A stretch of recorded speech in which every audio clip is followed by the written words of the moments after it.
Hello guys, nagluto ang lumiyagan ng person guys. Gikan kini sa diri sa merkado. Maperti yung labas sa labas mo gid ni siya o ikaw mo ni bahala mo jud sana guys. Og sa dihang gihala ang gamay nga person, ang gamay nga commander sa dako nga commander nga gamas kay iubo hadlok mo takda ang bata. Very good. Para dili gid mo hilak ng bata, iyan na yun ang hadla-hadlaon para at least ang galuto mahuman sa iyang gibuhat. Kasi sus mo na kung anong luto mo dili taghugas dira guys.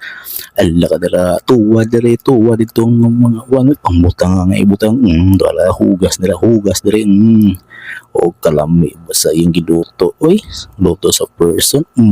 Hara.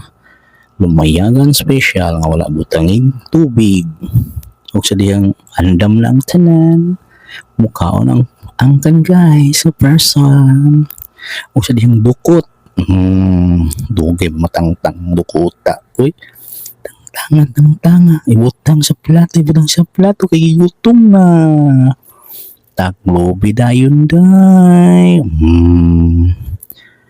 mo na andam na yun mo na gini pinali, tilawan na natong iyang giluto. Ay, siya tiyo sa iyang luto, guys. Pagkalamian ba? Pure yun nga. Ikuan la sa suka o tuyo. Wala tayong tubig. Hindi na walang maylos angkan, guys. Halihan.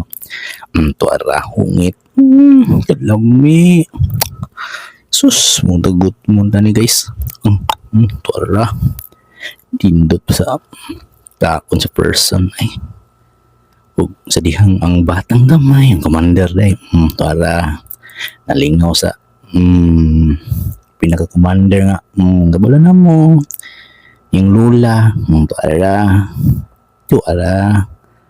wa gini hilak epektibo gini teknik ng isno nga bantayan ang bata sa lula tara na pa ni tulukto ang layat so mo ni ihi buhay libang person guys listen like the diaper para makatulog dahil ng bata nandiyan karon ikaw nang lingaw-lingaw ng bata o sa wife kay basin po din siya makailo kasi di pwede di ay igo din niya dulaan og sa dihang na to nalibang ang bata nakalimot og tali ang person dapat isulat yun sa notebook para dili malimtan ipangutanan sa pidya kapila ng libang ay katubag lakadira isa ang person kuan na marag